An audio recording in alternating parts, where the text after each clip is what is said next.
but I'm trying to. Oh, there you go. There you go. She loves Dr. Scholl's orthotics. She's a Hall of Fame. You're trapped in a car from the airport with your biggest heckler or the reporter who's been your biggest critic. Until I believe God's calling me to something else, my job is to be the best leader for this age group and for UCLA right now. It's an honor to be on this call. I mean, I'm definitely the worst basketball player on this call, but we're staying at it. And I said, what could I learn from the place you came from? And then I said, what are you enjoying the most here? And every one of them talked about our prehab program. I was shocked. They talked about prehab and player development. And I was thrilled that they said, I've never had this intentionality of injury prevention. And, the injuries are a part of sports, but we can do a lot to not put our hospitals at the bottom of the cliff, but try to put them at the top. I wish I could have had, and maybe Annie, you got to do this. I never got to meet Coach Wooden's wife, Nellie. And I think she would have taught me a lot, just like he did. Did you meet Kobe? Coach? I did. Yes, I did meet Kobe several times. Can you talk before we leave about how much the sport misses him? God bless you. I hope God protects you and everything that you're building and fighting for and fighting with. I hope you win the battles you don't speak about. Why people don't heal from anxiety is they just can't let love in. Welcome first-time listeners and returners to the Sports Deli, where everyone deserves a seat at the table. What about f***ing Colin? Why does he not have a f***ing job? Because he's still being whiteballed. Why is Tom not speaking out about that? He should be his biggest f***ing ally. And he hasn't said one f***ing thing. A lot of people that have come on this show, I don't know why, they've gotten some good f***ing jobs afterwards. Jim Rome in the jungle. It's right here in the Sports Deli, baby. We got some good-ass karma right here. Let's fucking go. I love it. We hope you enjoy today's show, everyone. All right, let's rock and roll. Look at how sharp you look. See that? Cori, you're fantastic, man. Congratulations. I want to thank you. That was just absolutely spectacular. Thank you. Put yourself, when you reach the pinnacle of your profession, you can sit back and relax, enjoy, and look in the mirror and say, hey, it was a long, hard, difficult road, but you climbed the mountains. Well, I don't know if I've stopped and looked in the mirror yet. I'll tell you that. No, that first year, everybody's patting you on the back. You break your arm getting so many congratulations. I'm trying to stay humble like you. Somewhere this summer, you got to stop that. Maybe in September, start of school. Hey, it's over. Yep. We got to move on, and we got to continue to do what you're doing. But I'm so darn proud of you and happy for you. It's just absolutely spectacular. Thank you. That means a lot coming from you, Coach. Thank you. Oh, yeah. You did a great job. Yeah. They were really, really fun to coach, and they were following some great role models that went ahead of them, like Annie here. And we just definitely felt that we were, following on a path that somebody else really blazed, which was really an honor to do so. Yeah, they just have some great players there, but you put it all together. Thank you. So happy for you. It means a lot. Thank you so much. All right, you guys go ahead. I'm going to get off. I just want to say hello, and I'm so proud of you. It's just great. It's great. Awesome. Thank you, my friend. I'll see you up there at the University of San Diego to watch your granddaughter this year. All right, sounds good, buddy. That was nice. All right, so we're beyond honored to welcome UCLA's own Cori Close, fresh off leading the Bruins to the 2026 Women's Basketball National Championship, to the show as she makes one of her many stops on the podcast Eras Tour. This week, in the middle of UCLA summer basketball camp, she's coached for USA Basketball. She loves Dr. Scholl's orthotics. She's a Hall of Famer. And as a player at UC Santa Barbara, she led her team the year after tearing her Achilles tendon as a freshman to a victory, ironically, over UCLA. She was born the same year as Cheryl Swoops and Brandy Chastain. She's the host of Car Rides with Cori. She's got an interesting story about a wheelchair and her associate head coach. And today you will hear the rest of the story. You can find her on Instagram at Coach Cori Close. Cori's with an I. And shout out to Cori for putting this together. Coach, thank you so much for joining us today. Like I said, you talked about being tired earlier in the year and burnout, and I'm the least person that I would expect anyway to have you on the show, but we really appreciate it. And hopefully these surprises gave you a shot in the arm today. I love having these surprises and to be around people that humbly, like, I'm getting to like walk in people's shoes that really did the real work. And so to have people like that are on this call that have been some of my great encouragers, who have told me, I call them balcony people that, are hanging over your balcony of life going, you got this, I believe in you. And people on this screen right here have done that for me. And, so it really is not all encouragers are the same, and so just really appreciate people that have done the real work, and I have a chance to get rewarded for the work. Other people did the same work and didn't have the chance to get rewarded in the same way. So I'm humbled and grateful, and especially for the people on this call. Yeah, I think it's amazing that you had that opportunity to spend time with Coach Wooden. I mean, he was doing a deep dive into world religion at age 99 years old.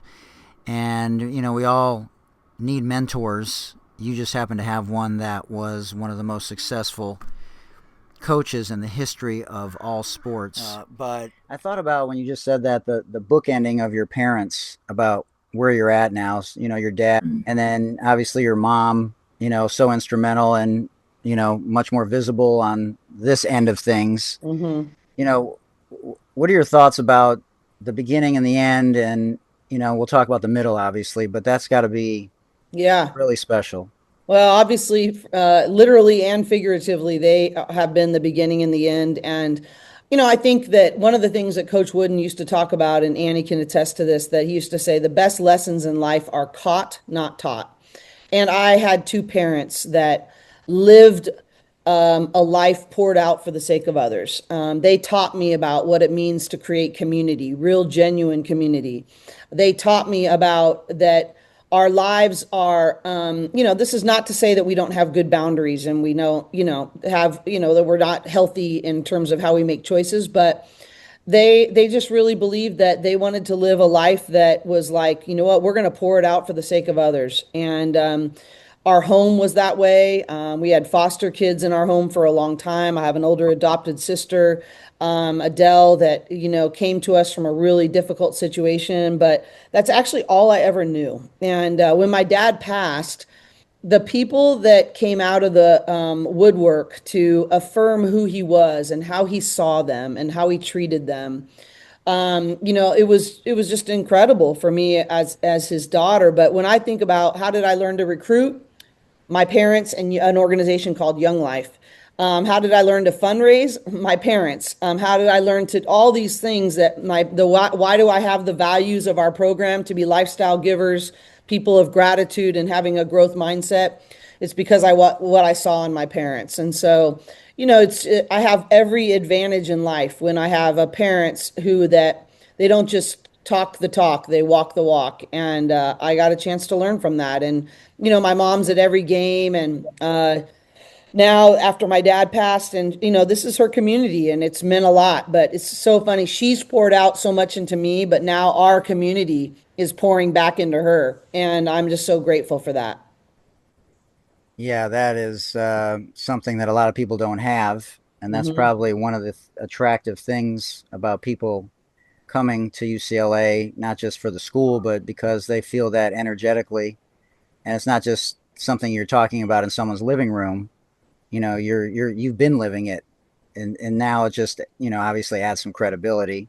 It's unfortunate that's the way it has to go, but that's the way it is. And everyone who's crossed your path is definitely better off because of it. But you know what?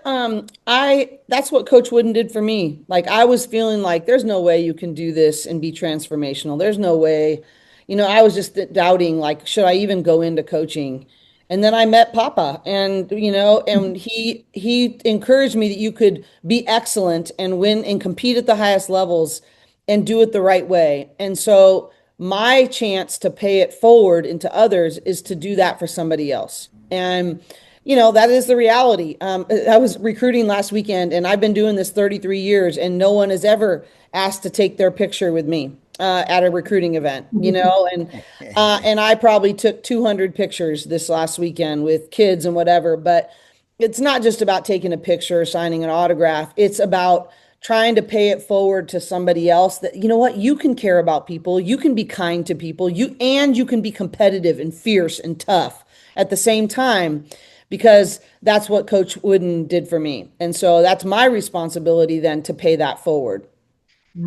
I'm curious because when you first started, there was the old school mentality, and it's not a knock against any of the coaches from the past who are legendary coaches, but I was wondering if you could share with everyone the story of Coach French, your coach at UC Santa Barbara, and not only his impact on you, sort of as we start the middle, but what happened your freshman year and what he did on the bench.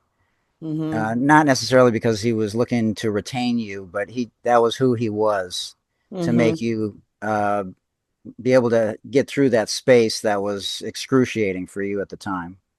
Yeah, there's no doubt that basketball was my identity and basketball was my God. I mean, it was everything to me, to definitely an unhealthy place. But I say all that because when I ruptured my Achilles tendon, it's sort of my world bottomed out, because that's what I had based my self-esteem on. That's what everything was. And so he was very emotionally intelligent. He was incredibly committed to the holistic approach of how to use sports to impact people.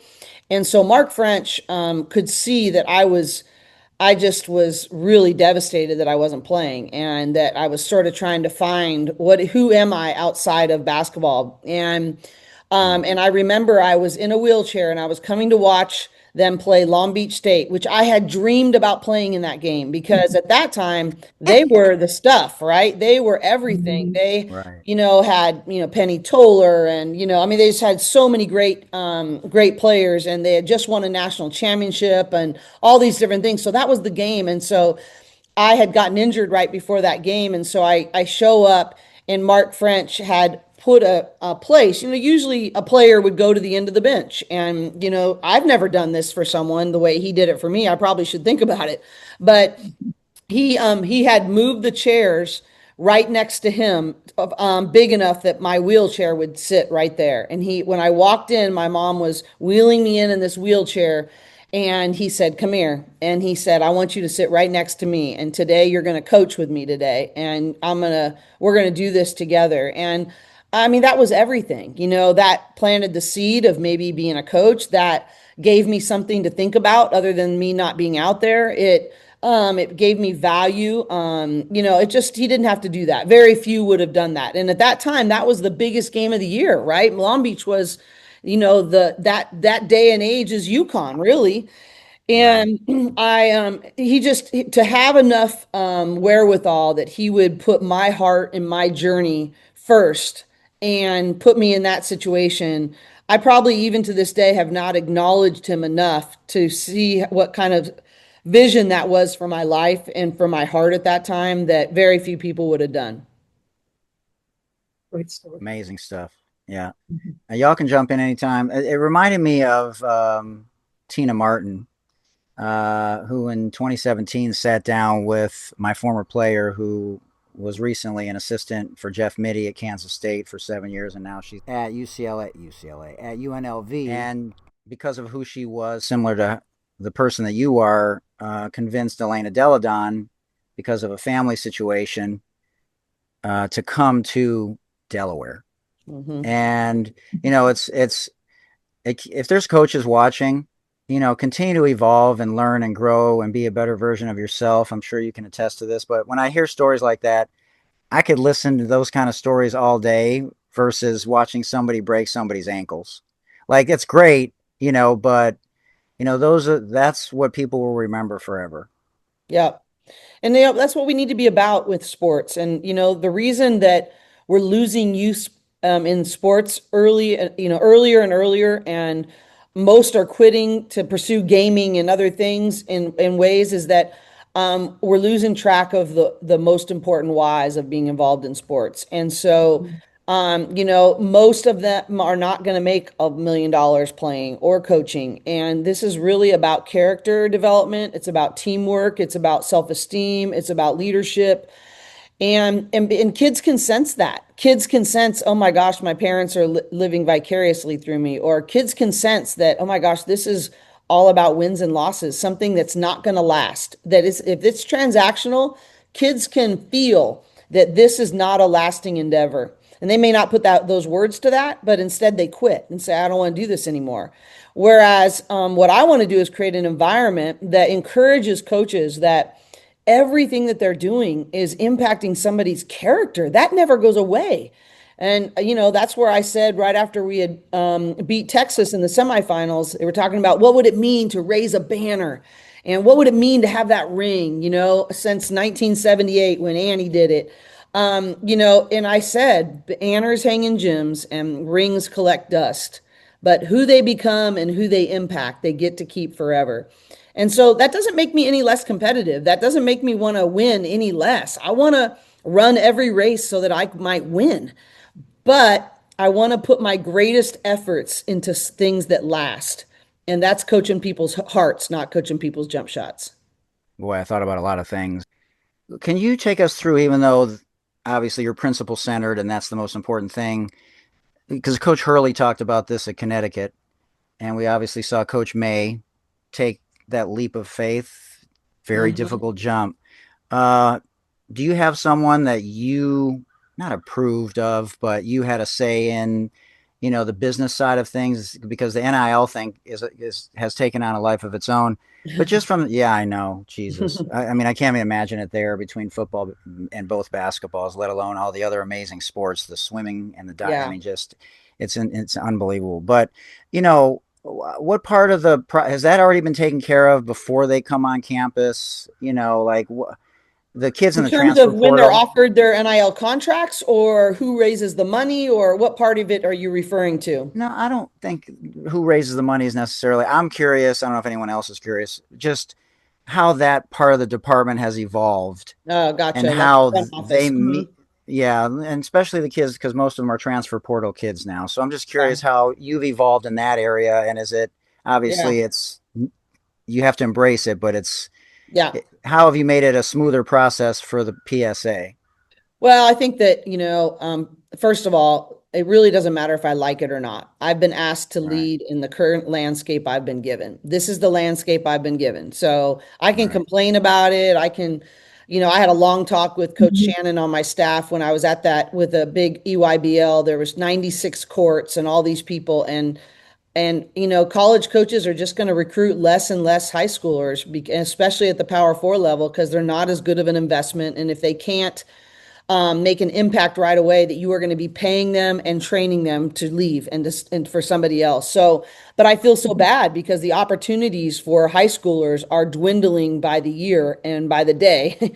And so, so there's parts of it I really don't like. I wish it wasn't that way. I wish I could get on this podcast and say, hey, we are going to, sort of like the WNBA, we're going to build from the draft. I'm going to build from the freshmen. I'm going to do that. Right. But I can't say that because I have to build with experience and move that in, because also they're proven commodities. It's like free agents versus freshmen. And you have a finite amount of finances. You have to invest and lead in a way that's going to help you not only keep your job, but compete at the highest levels. And so I say all that to say there's parts of it I don't like, and there's parts of it I think that just were long overdue. The problem that we had is that we didn't deal with this 20 years ago, and it got so out of hand that the NCAA just said, screw it, do what you want. And now we have no boundaries. We have no agent certification. We have no salary cap. We have no CBA. We have no anything. And so you've got the, Dusty Mays that are like, I'm not doing this. I'm going to go and, get paid 4 times as much to work half as much. And so, I just think that that's happening more and more on the women's side as well. I can tell you that I have struggled with it, but until I believe God's calling me to something else, my job is to be the best leader for this age group and for UCLA right now. And I could tell about 5 years ago, actually during the pandemic, in 2020, I was like, this is where this is going. And so I hired consultants. I started meeting weekly with, okay, what is the landscape? Could this look like? What are the ranges to be able to compete in the top 5? And a lot of other people, when I would seek their wise counsel, they would say, oh, I'm just going to wait and see what happens. And I'm like, oh, if I wait and see what happens, I'm going to be left so far behind. So we really chose to try to lead in the space. And it's been very time consuming because the rules change every couple of weeks. So you think you have this great strategic plan, and then it has to be, you have to pivot and you have to change. But, I think one of the things that I've struggled with the most in the NIL era is that of what I said before, is that if I just give kids checks, we already know how that's going to work out. Look at the NBA, look at the NFL, that, 54% of people are bankrupt by the time that 5 years after they play their last game in those professional organizations, because giving a check to young people has proven to not be very wise, and they don't know how to handle it. So I'm like going, okay, I want women to maximize their opportunities. I think NIL is a good thing. I have loved that I've had more financial conversations with our players and about investing than I ever have, because most girls and women have not been raised to think about those things and to become entrepreneurs, because now all of them have their own small business. They do. And so I want them to feel equipped. I want to come alongside them, but that has created a whole new full-time job for me. I'm a CEO. And so I'm figuring out, okay, how am I teaching our players about investing, saving, those are those life skills that I'm going to make sure get taken care of. How are we going to do time management, knowing that they have brand deals? How are we going to schedule to leave space for that? How are we going to create communication pathways with their agents so that we can be efficient within what we're doing and what they're doing? So I'm sort of rambling here, but to give you a sense of all that's going into this, and that the rules change all the time. Like now we've got 5 years, so that's even less opportunities. And so how are we maximizing that? Now they're letting people that signed pro contracts come back and play in college. Okay, well, how are we adjusting to that? So do I wish there was some boundaries and some strategies and infrastructure? Absolutely. And honestly, I've been asking God, if that doesn't happen, God, can I do something else? Because it's just too much, But right now, as a mentor of mine, Jane Albright said, God gave you that job. He'll tell you when you're done with that job. So I'm trying to be as faithful as I can in the moments that I have, but I'm not going to lie and tell you that it's not probably my biggest struggle as a person and a leader right now. Yeah, because at some point it gets overwhelming. You don't have enough time. Nope, exactly. Yeah. So, Coach, do you cuss like in practice ever? I feel like you don't. I try not to. I have not been. I did. I was like, I remember we were playing Louisville in Paris, and I was in the locker room, and I was like, we are getting our asses kicked on the boards. And I was just like furious. And Janiah Barker was on our team then and said, it's okay, Cori, ass is in the Bible. So, but I try not to. I try to use other languages. That's another thing that Coach Wooden said, is that if you have to rely on F-bombs to be a good teacher, then you're not a good enough communicator.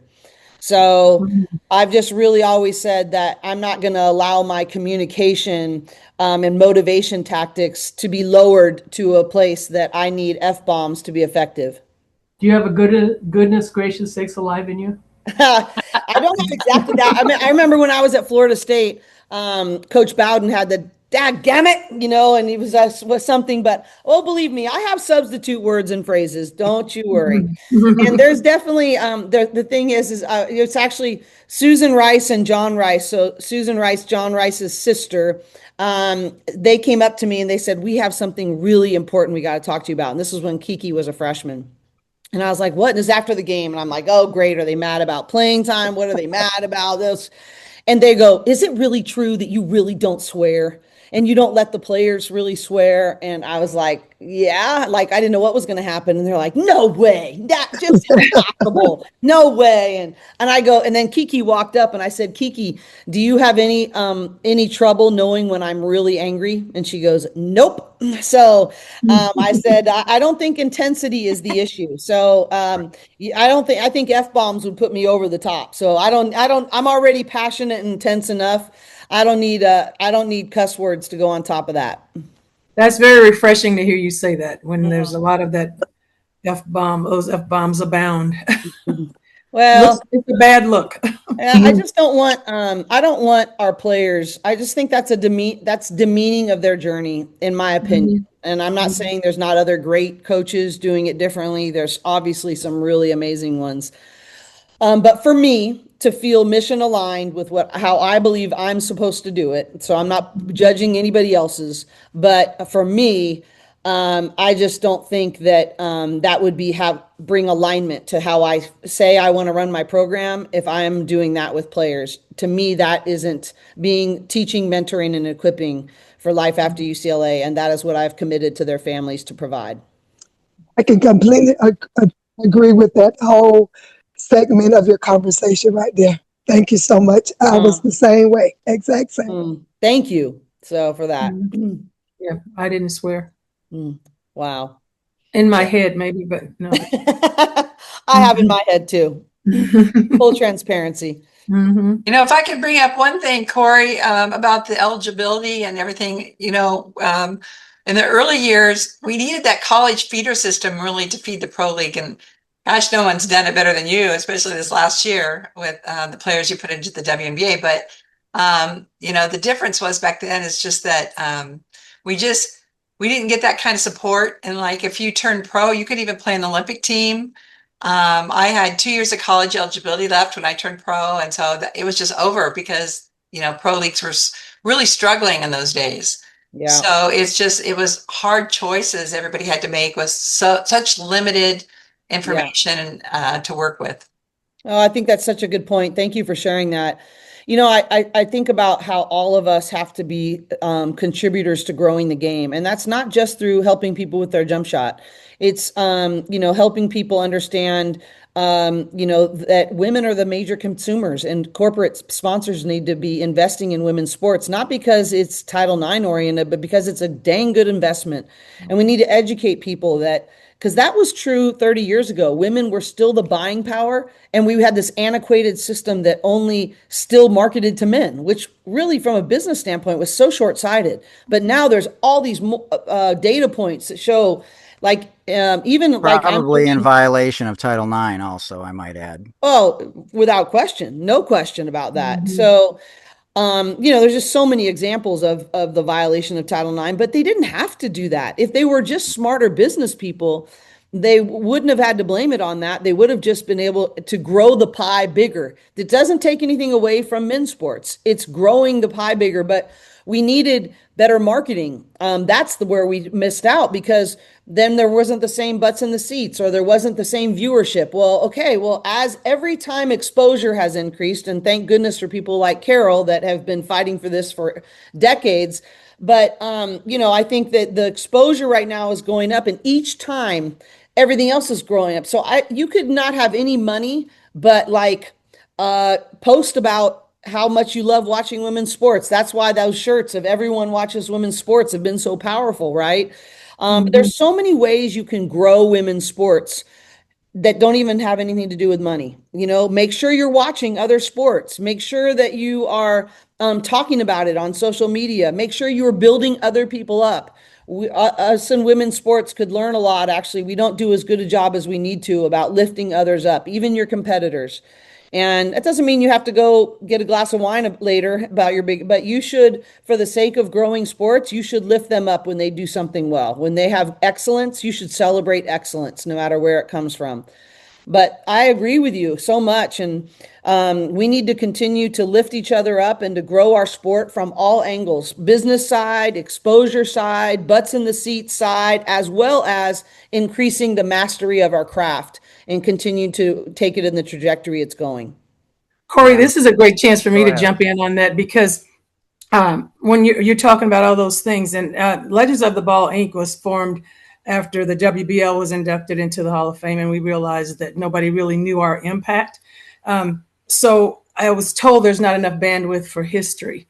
And we're talking about growing the sport. I get confronted with that all the time. And I resist that. And that's been proved every time we have an activation or a collaboration, or they want to know their history.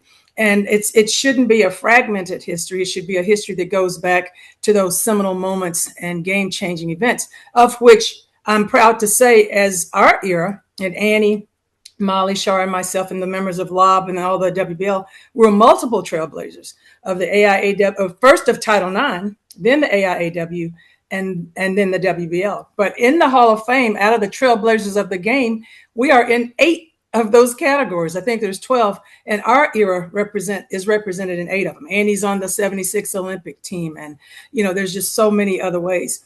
And I want to just say this without dominating this conversation. One of our campaigns was Find Your Trailblazer, and we listed all the 106. I think we sent that to you or one of your staff members at a Final Four. Out of all the 165 colleges and universities that the WBL represented, we were so proud that you not only found your trailblazer, your trailblazer, and Annie and Anita and Heidi, all the ones we played against in the WBL and in college. And you didn't just find them, you assumed the responsibility of promoting it. I saw you correct the broadcasters who said, oh, this is their first trip to the Final Four. It wasn't just their first trip. This was last year. They don't won the championship. So I just want to commend you and thank you, and use you as a model, which we do a lot. Thank you. On how easy it is to pull that past into the present. And that too grows the game. Absolutely. Finally, I will say your girls, when we were invited to the rookie premiere, your girls, the minute they turned the corner, we have our display and we've got Annie's book, Molly's book. They were like, Annie Meyers Drysdale. That was Lauren Betts. I think we captured it. Lauren That's and awesome. the UCLA crew. And we're like, this is an example of knowing your trailblazers. So they fully knew Annie's history and that's a tribute to you. Well, it works together. Annie and Denise have been season ticket holders since I've been here. So, they have entered in too. And then hopefully we have honored them. But it's a two-way street. We help each other in that. But, I always think about what if Annie's, when in 1978 they won it. In 1979 we're still in the Final Four, though they didn't right. And so how many years, Annie? 2, both those years for sure, right? Right. 78 and 79. And I think Kathy went to the Elite 8. Right. Okay. And that's when they changed the rule because Alabama, they should have been in the Final Four. True. And then I think the year 2 they lost to Minnesota. Nikki Blue was unbelievable with Lindsey Whelan in that game. So they went to 2 Elite 8s. So, but what if back then, because they also sold out Pauley Pavilion, that when the year they won the national championship, they sold out Pauley. What if someone then in 1978 would have gone like, holy moly, we just had a sold out Pauley in a national championship with these incredible women. What do we have to do to blow wind into their sails, to continue to fuel this fire? And like, what could have been different if that would have happened? And so that's what I'm really challenging our administration with right now is like, okay, we did these 2 things. What are you going to do to put, really blow wind into our sails and really fan the flame so that this isn't just 2 great years? Because I think that 78 and 79 could have done similar things, if not more, if someone would have helped them do that. And so the quest doesn't end. And sometimes it's like, why do we have to keep fighting this as women? But it's our reality. And, but we have such momentum right now if we can continue to celebrate the right things and, sort of fan the flame of the great things that are happening. But it keep does the focus on the right things. Yeah. Keep the focus on the right things because there's so much positive, but people sometimes focus on the negative so much it overshadows. Yeah. all the positive, all the And we gain. need that positive in our world right now. Sports is the place, right? That we always say in our program that all of you is welcome here, even if we disagree on issues or whatever. This is about loving each other and bringing joy to each other and growing together, even if we disagree. All of you is welcome here. And our world has never needed sports more than it does right now. So what are your thoughts because, and I totally agree, women supporting women, and because there are so many more eyes on the game of basketball on the women's side, and don't discount soccer and swimming and softball, any of the other sports for the women, but what the media is doing and pitting the women against each other in the WNBA of players. Well, some of it is media, but most of that is bad media and that aren't really doing their jobs. And I'm not talking about fluff, like we're ignoring hard things. That's not what we're talking about. We're talking about, though, not bringing hate into our arena of thinking, not, pitting players against each other for ways that is, inappropriate to say the least. And so I think that we're not going to change some people. I just want to celebrate the good and try to starve the bad. And so, like, sometimes I'll have some haters in my social media feed, and sometimes I usually just ignore them and don't even give them the time of day. But once in a while, when I'm feeling inspired, I might go, man, thank you for being passionate and engaged with women in sports. I hope you have an incredibly wonderful Saturday. And I hope you just, be kind beyond, like, almost just ridiculously kind, over the top kind. And, and I'm just like, you know what? I'm just going to not even give you the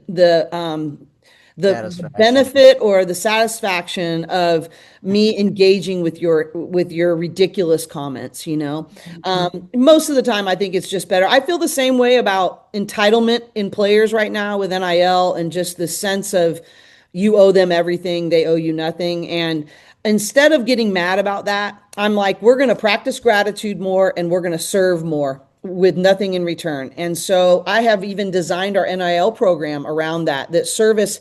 If you want to join our NIL program, you have to agree to the service side. And it's not fluff service. We go to a girls' home in Tijuana. We just did it today. We did recycling, where we pay for these 15 to 20 girls that have been rescued from the sex trade in Mexico. And once a quarter, we go down there and we spend time with them. And, and if you want to be a part of our NIL program, and we're going to be top 5 in finances every year, then you have to agree to service. And because of that, I'm not trying to change the entitlement. I'm not trying to complain about all the money and whatever, though I do think it's ridiculous that all 6 of our draftees took significant pay cuts going into the league this year. Significant. It's out of order. It's really ridiculous. But that being said, I am going to choose. I can't control all of that. I can't control when a CBA comes. I can't control that. All I can do is try to lead to be competitive in the space, but I can control that we're going to practice gratitude every day. I can control that we are going to do real service, and we are going to integrate that into our NIL program so that people can have perspective. And the recycling today was just nasty. I mean, just gross stuff. And I said, nastier the better, guys. It gives you, I said, we only have to be nasty for 30 minutes. They have to have nastiness in their lives all the time. And we're getting a chance to put a roof over their head, give them food, to provide counseling for their trauma. I think nasty for 30 minutes is an okay sacrifice. And so, I'm not going to change everything, but we can practice gratitude, and we can celebrate what we want to see more of and try to starve what we want to see less of. Well, and the reality is you can bring receipts now. It's $1 billion industry with a B. Mm-hmm. And so people can argue all they want that no one wants to watch it, or it's trash, or whatever they used to say. And you got receipts all over the place. So that's all you got to say is scoreboard. That's right. Yeah, exactly. I just have one more question before the rapid fire, if that's okay.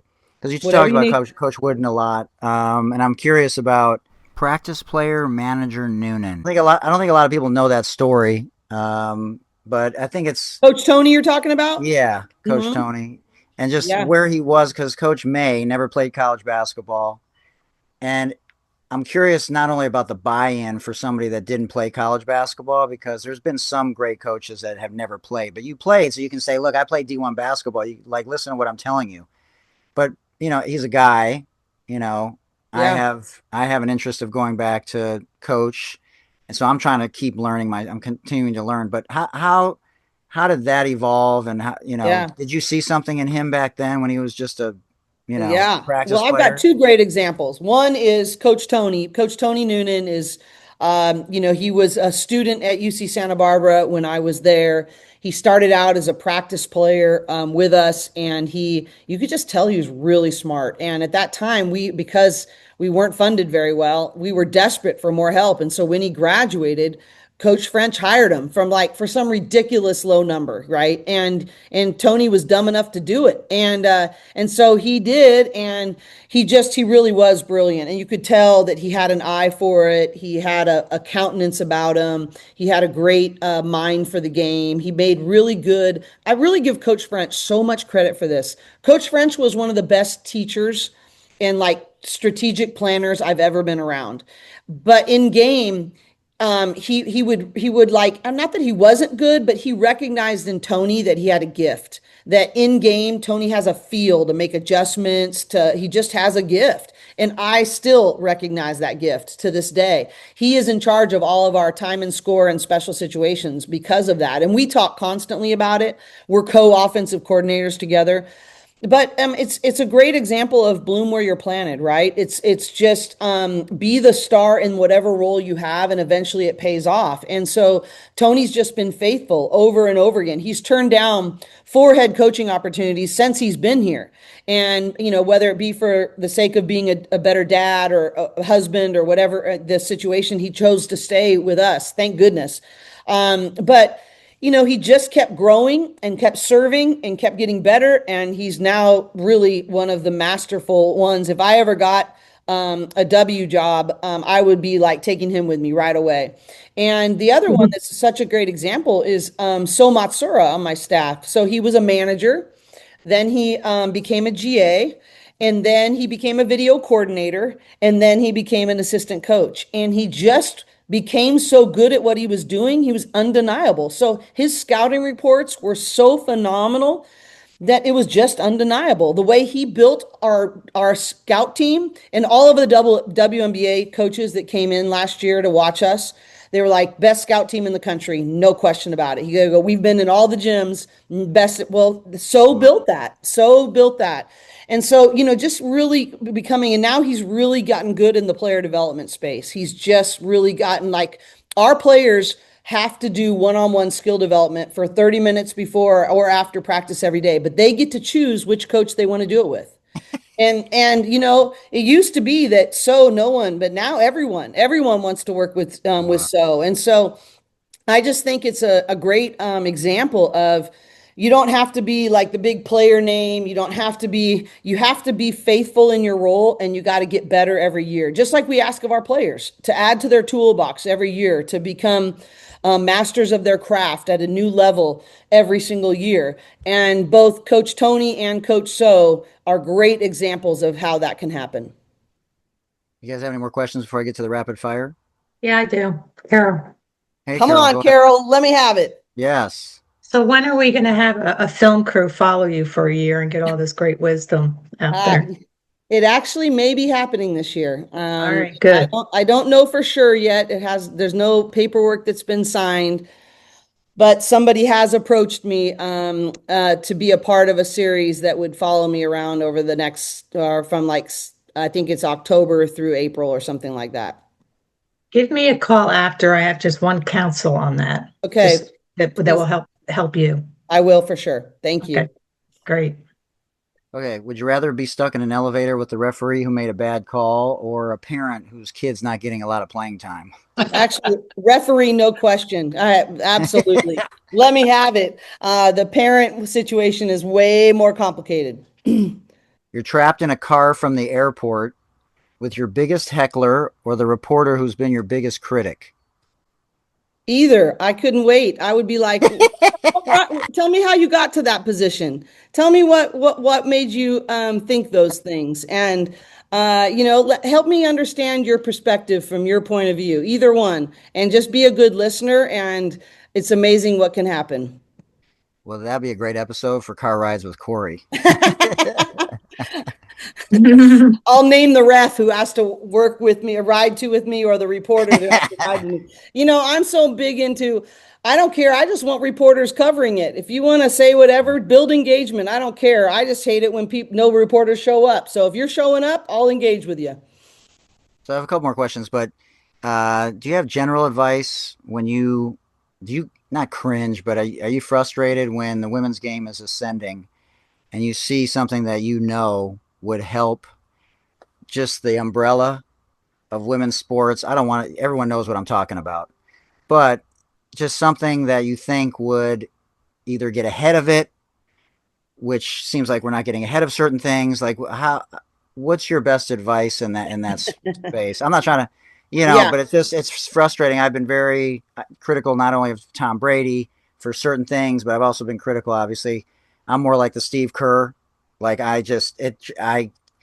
we're in such a delicate space. It could. I don't think it'll crumble. I think we turned the corner, but there is fragility, totally. and you don't want to blow this moment for women's sports and leave it. It's like I always say, it's like you're up 30 in the fourth quarter, and you Yeah. win by 3, and it's like you won, but you feel like you lost. Yeah. It's such a good point. I think that, we need to have sports organizations and sports programs, not just sports teams. And what I mean by that is we need to educate, just like I'm a big believer in what Carol's doing with the officiating. We need our officiating to get better as our craft is getting better. We need our systems to get better. Well, we also need our PR people to get better, to know how to handle media, to set people up for success, to understand what audiences are wanting. We need to, really have training in these areas. Right now, we've had just like this is sort of the beginning of Title IX era with elite sports, and they don't match. So, like, I think strength and conditioning need to get better. Trainers need to get better in terms of injury prevention, specifically for women, because nobody's studying that. So the biggest of ability is availability. So if you don't have your best players, then you are slowing down the growth of sports. So I just think that we need to have we need to have elite sports organizations that understand that we need to have excellence across the board, and our marketing needs to be changing and growing, which it is, but it's too top heavy right now. We need better all the way through. We need to understand how to market women's sports, how to have better storytelling. But I think the speed of our game and our craft, and I would say the exposure, is growing at such a great rate. And we have to have the undergirding of the other parts of the organization also be growing and towards excellence in order to maximize our opportunities and not only win the game by 3, to steal your analogy. Well, Can it I hurts can I all the ask one players. other question on that? Go ahead, Sure. Natty. All right. Well, you'll be happy to hear, we're doing studies on biomechanics and injury. I love that. Of course. Okay. So that's one good thing. What I hear you say, professionalization across the board of women's Yes. basketball. So like, yes, professionalization across like NCAA teams, WNBA, but what organizations like in the general women's basketball industry outside of team would you believe is the next biggest opportunity? Wow. That's a great question. I mean, I think that I'm always a big believer that, and I'm not sure if this totally answers your question, but that the biggest thing to slow our growth is to be siloed in our development. And the more we can collaborate and have teamwork. So I would love to be able to go, okay, we're really hot right now. I'm also have one of the leading health organizations in the world in UCLA Health. Who could I get with so that we work together? How could I convince them to do research on using our team? You know what I mean? And so we have so many of our universities, for instance, but in all of our, I bet in our WNBA cities too, that have great medical, organizations that are predicated on trailblazing research, and then going to a company like yours and go, okay, let's bring you into the trifecta, so to speak, and say, all right, what have you done and what can we learn from you? And how can we put this together with the corporate space, high level education, as well as research in the medical field? I mean, that's just one example, but I think that you could answer that a lot of different ways, but I would bet every way requires collaboration and teamwork and not siloed approaches to solutions. All right, Thank you. last question, Coach. I do want to state for the record that I was advised against asking an anonymous survey 16 years ago when I was a head college coach, when I asked one of my female assistants who played D1 basketball if it would be a good idea to find out when the women's periods were anonymously, because the incidences of injuries are higher. And it's one of my regrets, because I would have tailored practice and even games if there was some consistent theme across the board. And this is something that shouldn't be taboo. I have a daughter, Totally. because we are not on the preventative side enough. And when there's a double the already 4 to 6 times higher ACL injuries with women, I hope that we evolve in this space. I totally agree with you. And I just sat down with our newest transfer class and said, hey, what do you miss about your old school? Because they didn't leave because it was all bad. Right. And I said, what could I learn from the place you came from? And then I said, what are you enjoying the most here? And every one of them talked about our prehab program. I was shocked. They talked about prehab and player development. And those are the two things. And then they all had different things that they missed about their schools. And because they came from great programs, it's not bad versus good. It's just fit at the time and space that they're in. But I think that's really important. And I was thrilled that they said, I've never had this intentionality of injury prevention. And, the injuries are a part of sports, but we can do a lot to not put our hospitals at the bottom of the cliff, but try to put them at the top and analyzing those things. So, I couldn't agree with you more. And I have some regrets to that same extent. And it's really, really important that we keep growing. I mean, I can't help it. Go but ahead. like also it's habits from when they're 5. Like True. you're getting players at True. 18 plus, and so you're doing amazing work. And there's so many kids that don't make it to college or whatever or make it to your program, and they're making it with 5 years of a bad biomechanical habit that Totally. you're doing a great job, I'm sure, of like helping kick once they're in college. But I feel like there's so much we can do for youth players across the board to make sure that they're building good habits from the onset.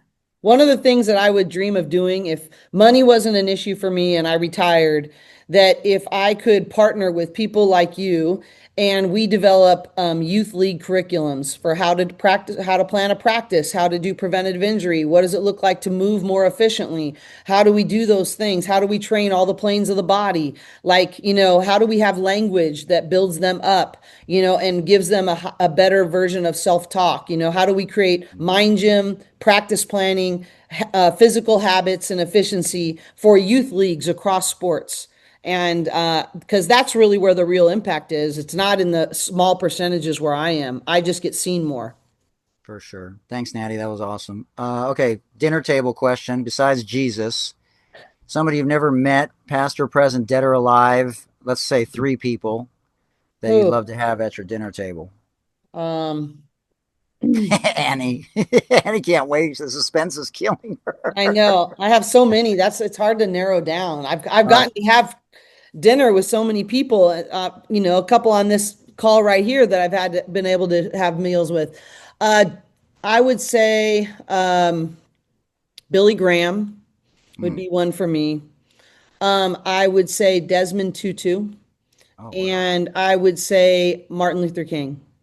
Who would be number 4? Oh, 4. You said 3. I know, but I always ask who would be next. I would say, I wish I could have had, and maybe Annie, you got to do this. I never got to meet Coach Wooden's wife, Nellie, and I think she would have taught me a lot, just like he did. She was a spitfire, like you. I know. I heard that, Annie. Oh man, you're gonna have to share some of those stories with me sometime. So, Mama, did you meet Kobe?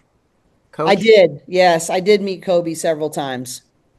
Can you talk before we leave about how much the sport misses him? Yeah.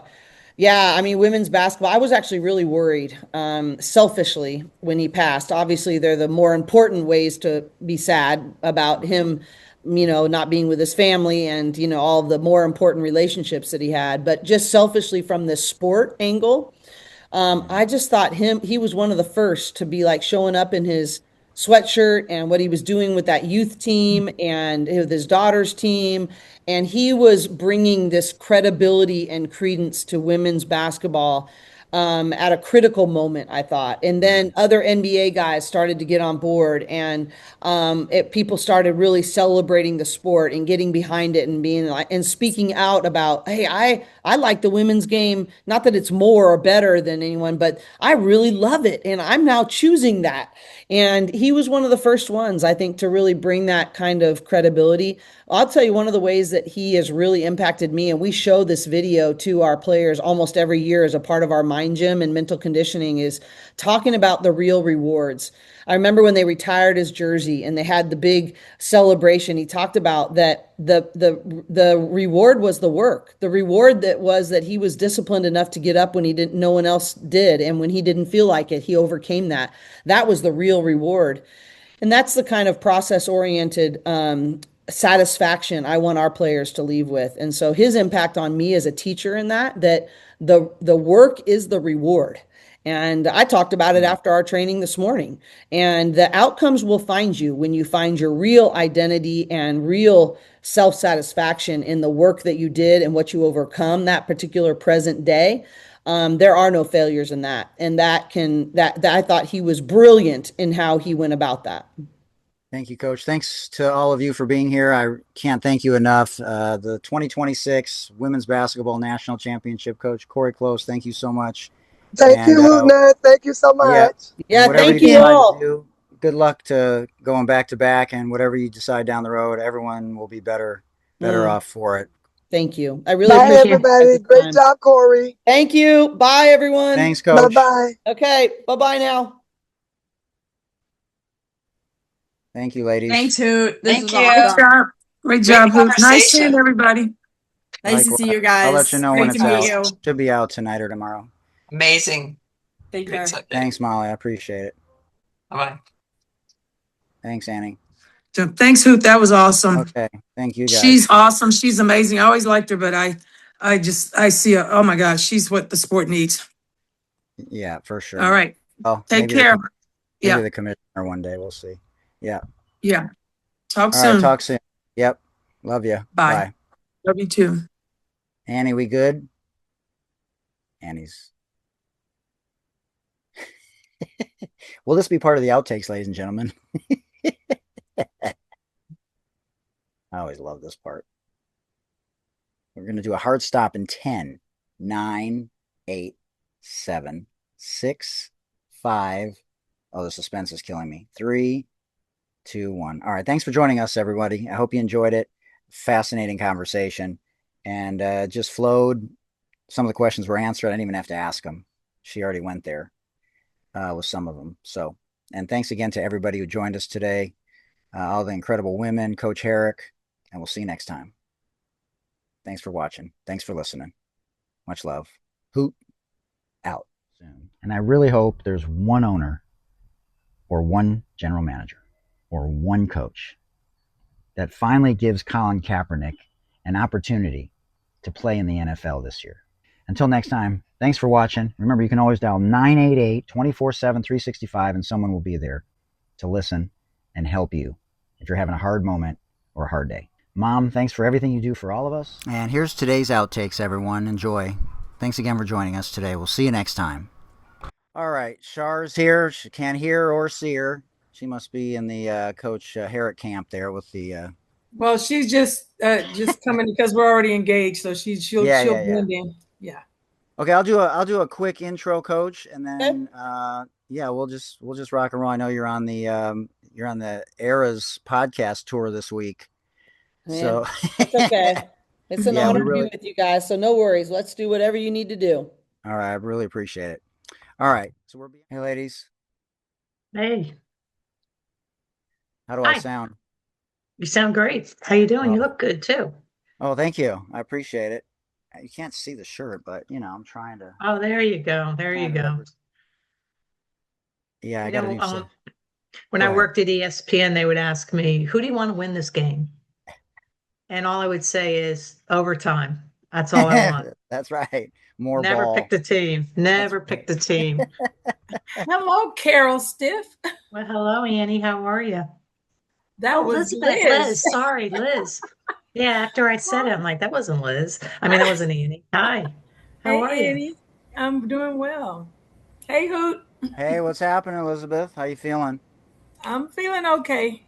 Still got some challenges, but Yeah, keep it moving. right. Hey, Annie. Hello, everybody. Hey, Annie. Hi.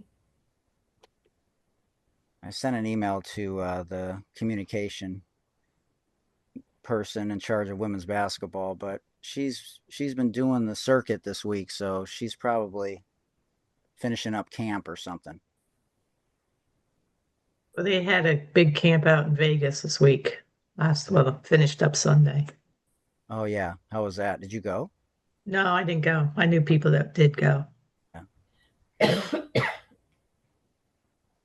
Annie, what's home? going? How's the game? How the game's been going? Well, we haven't won. Right. I don't know what's going on. Yeah, that's a whole topic for another day, I think. Well, it's a perfect example, having that big. What kind of camp was it, Carol?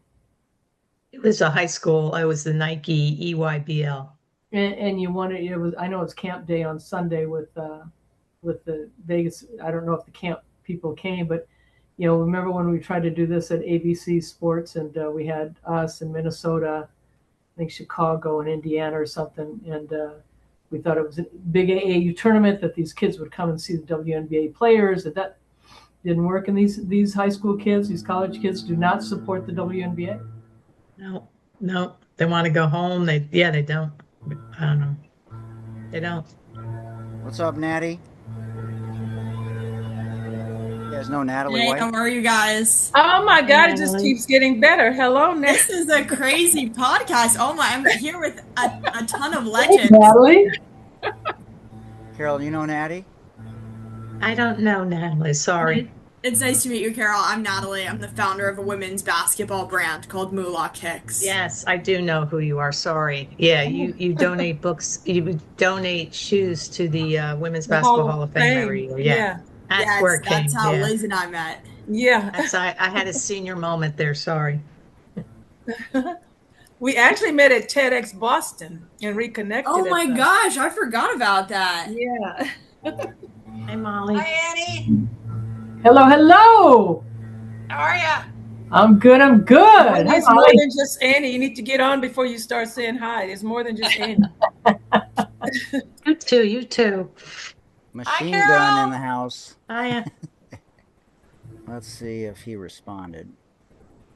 How's the Women's Sports Network going?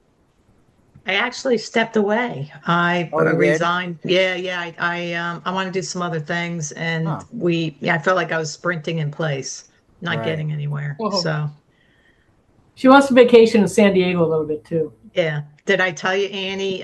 My daughter's moving there next Friday. Both kids. Well, they're smart. Both kids. Yeah. Something about the West Coast. Well, you've been out to LA enough when you were, doing that stuff.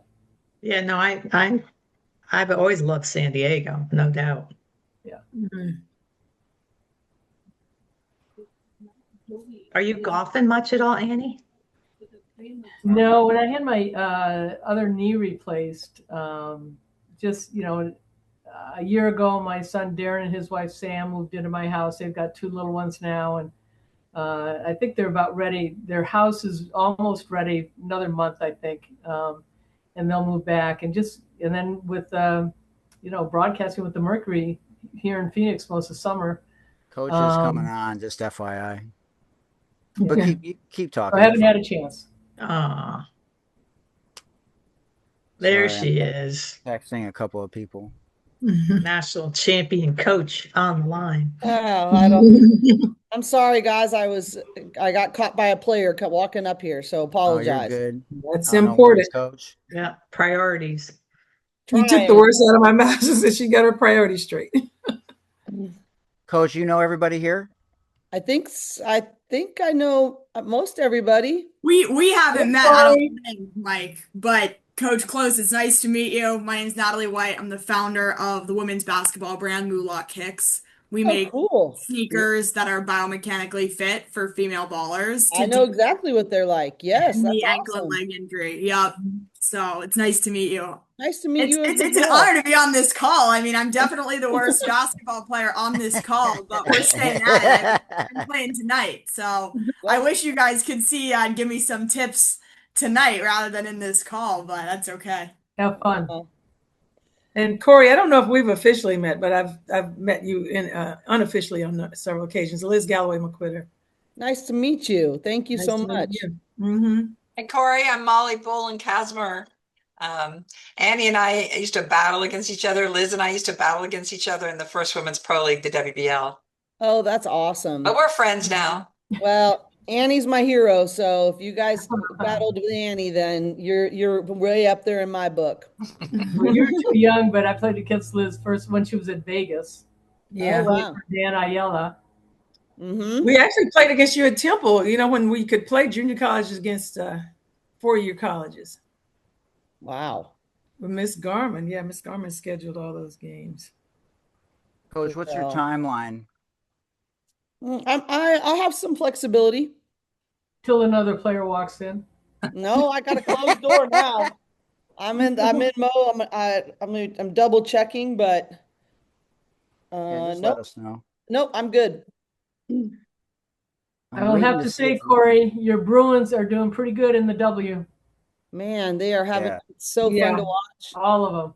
And not just the 6, like Beck's doing great with New York. Starting for her now, and Monique's playing really well for the Fever, and so Jordan's killing it with Atlanta. I mean, they've been really fun. And maybe who might be killing it the most is Natalie Nakase with the Valkyries. Right. Amen.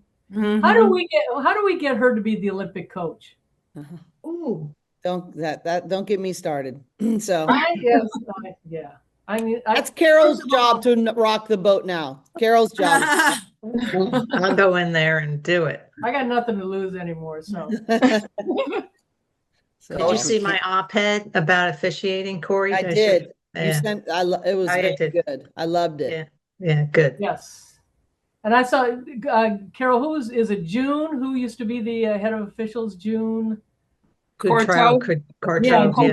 Yeah, and she lives in Minnesota now because we played the Lynx last night. And she came up to me before the game and she said, well, if they paid everybody full time and they were full-time officials, it'd be so much different, and had a union and had, got benefits. Do the men have that? They're full-time. They're full-time. Yeah, and they're paid well. Never officials coming from the G League and coming from college, and just it's a burnout factor too. But you're officiating differently in the W than you are in college, and it's just not fair. Yeah, that's a good point. That when those two have a winning battle today. Jim Harrick, what are you doing there, buddy? Cori, how are you? Good to see you. I can hear you, but I miss seeing your cute little face. Yeah. You're not camera ready? Is that it? I don't know. Excuse me. That part will go at the end in the outtakes, ladies and gentlemen. There he is. There he Cori. is. Look at how sharp you look. See, we need to see that. Cori, you're fantastic, man. Congratulations. I want to thank you. That was just absolutely spectacular. Thank you. Put yourself, when you reach the pinnacle of your profession, you can sit back and relax, enjoy, and look in the mirror and say, hey, it was a long, hard, difficult road, but you climbed the mountains. Well, I don't know if I've stopped and looked in the mirror yet. I'll tell you that. No, that first year, everybody's patting you on the back. You break your arm getting so many congratulations. I'm trying to stay humble like you. Somewhere this summer, you got to stop that. Maybe in September, start of school. Hey, it's over. Yep.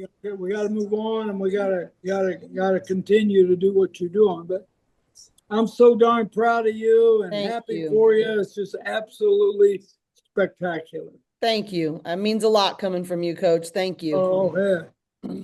You did a great job. Yeah. They were really, really fun to coach, and they were following some great role models that went ahead of them, like Annie here. And we just definitely felt that we were, following on a path that somebody else really blazed, which was really an honor to do so. Yeah, they just have some great players there, and but you put it all together. Thank you. I So appreciate happy for you. it. Means a lot. Thank you so much. All right, you guys go ahead. I'm gonna get off. I just want to say hello, and I'm so proud of you. It's just great. It's great. Awesome. Thank Thanks, you, my friend. Coach. I'll see you up there at the University of San Diego to watch your granddaughter this year. All right, Hoot. All right, sounds good, buddy.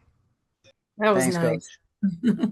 Guys and ladies, remember to do your self-monthly breast examinations. And guys, please do your self-testicular examinations monthly as well. Shout out to Moolah Kicks, the first ever female brand basketball shoe in the history of the United States, started by Natalie White. And shout out to 40 Tons Brand, a socially conscious cannabis brand. This episode is brought to you by my YouTube channel. Check it out right now, youtube.com/@MikeHootner, and my Amazon storefront.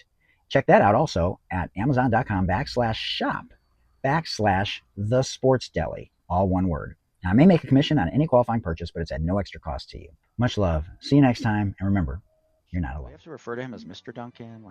I'm just wondering. Yeah, please, I'm very formal, Secretary Duncan. There you go. Exactly. Just put a sir on the end of it. Secretary Duncan, sir.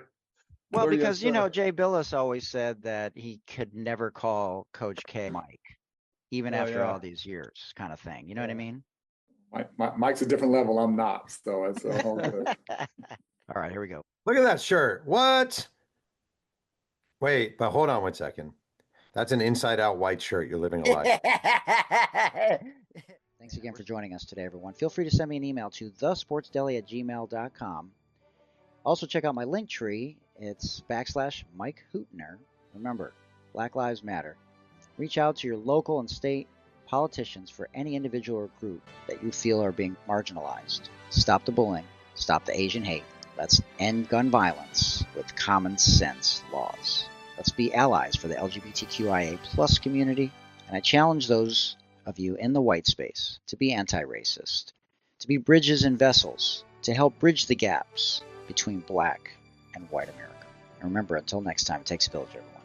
Much love. Peace.